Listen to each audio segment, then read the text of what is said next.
उहाँलाई चाहिँ यो टुक्काको माला लाएर हामी आमा सम्मले चन्द्रसूर्य आमा सम्मले हामी स्वागत गर्दैछौँ। उहाँलाई चाहिँ हामीले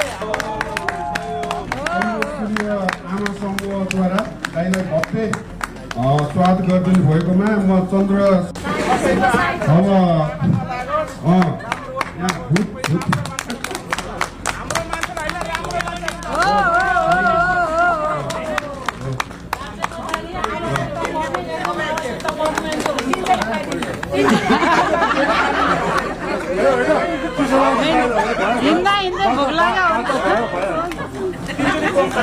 अब अहिले उपस्थित मान्छेको भिड देखाउनु भन्दैन, हजुरलाई भोटको आवश्यक छ।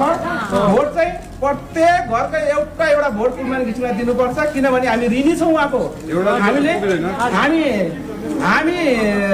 ऋण अब अरू तिर्न नसकिने, हामीले भोट दिएर कुलमान घिसिङलाई हामीले विजय बनाउनु पर्छ। उहाँ माथि पुर्याउनु पर्ने मान्छे हो।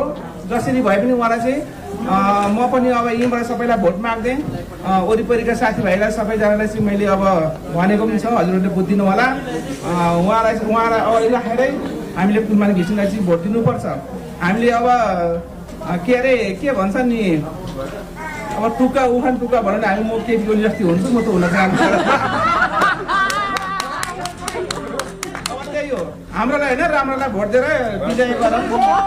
सबैले राजनीति दुर्गन्धित क्षेत्र, अँध्यारो क्षेत्र भन्छन्, त्यही भएर राजनीतिलाई सफा गर्न र यसलाई चाहिँ उज्यालो बनाउनलाई हामी राजनीतिमा आएका हौँ। त्यही भएर नाम पनि उज्यालो नेपाल होइन, पार्टीको नामै उज्यालो नेपाल। त्यो भएको हुनाले यो पार्टीले राजनीतिलाई पनि सफा गर्छ, उज्यालो बनाउँछ। राजनीति जबसम्म उज्यालो हुँदैन यो देश उज्यालो हुँदैन। त्यो भएको हुनाले यो पार्टी नै भविष्यको यो देशको नेतृत्व गर्ने पार्टीको रूपमा स्थापित हुन्छ। लहर उज्यालो नेपाल पार्टीमा पनि छ। अब बिस्तारै हामी चाहिँ अगाडि बढ्दैछौँ। चाहिँ सबै पार्टीको लहर अगाडि बढ्छ।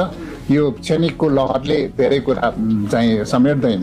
यो हामी उज्यालो नेपाल पार्टी भनेको एउटा कन्सिस्टेन्ट होइन, यो उज्यालो नेपाल पार्टी हामी सैद्धान्तिक धरातल र व्यवहारिक धरातल सबैमा हामी चाहिँ एकदमै स्ट्रङ एउटा आधार चाहिँ हाम्रो एकदमै बलियो आधार लिएर अगाडि बढेका छौँ। हाम्रा उम्मेदवारहरू, हाम्रा साथीहरू हामी एकदमै क्रेडिबल, इन्टिग्रिटी भएका सबै साथीहरू त्यसरी अगाडि बढेको छ। उज्यालो नेपाल पार्टीले जथाभावी जोसुकै आए पनि चुनावलाई मात्रै फोकस गरेर, चुनाव जित्ने मात्रै स्ट्राटेजी लिएर त्यसरी हामी अगाडि बढ्दैनौँ। हामी सैद्धान्तिक रूपमा निष्ठाको राजनीति